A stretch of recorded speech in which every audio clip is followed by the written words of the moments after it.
दर्यापूर तालुक्यातील गौरखेडा येथील 4 युवक गणपती विसर्जनासाठी गेले असता पूर्णा नदीत ते वाहून गेले। त्यापैकी 3 युवकांचे मृतदेह रेस्क्यू पथकाच्या जवानांनी आतापर्यंत बाहेर काढले। मात्र 6 दिवस उलटूनही चौथ्या मृतदेहाचा अद्यापही शोध लागला नाही। बचाव पथकाच्या सदस्यांनी वाटोडा शुक्लेश्वर पासून 15 किलोमीटर पूर्णा नदी पिंजून काढली। शोध कार्य सुरूच आहे, परंतु अद्यापही त्या चौथ्या मृतदेहाचा शोध लागला नाही।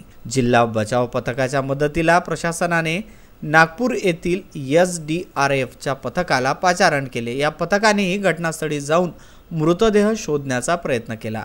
त्यांच्या मदतीला अकोला जिल्ह्यातील पिंजर येथील दीपक सदाफळे नामक व्यक्तीचे संत गाडगेबाबा खासगी बचाव पथक दाखल झाले व त्यांनीही पूर्णा नदीत मृतदेहाचा शोध घेण्यास सुरुवात केली। मात्र दुर्दैवाने शोध कार्य सुरू असताना नदीच्या पाण्याच्या जोरदार प्रवाहाने त्यांची बोट पलटी झाली।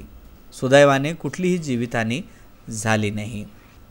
17 सप्टेंबर रोजी अमरावती जिल्ह्याच्या खासदार नवनीत राणा यांनी मृतकांच्या नातेवाईकांची भेट घेऊन त्यांना सांत्वना केली। यावेळी सांत्वना करण्यासाठी गेलेल्या खासदार नवनीत राणा यांना आपले अश्रू आवरता आले नाही।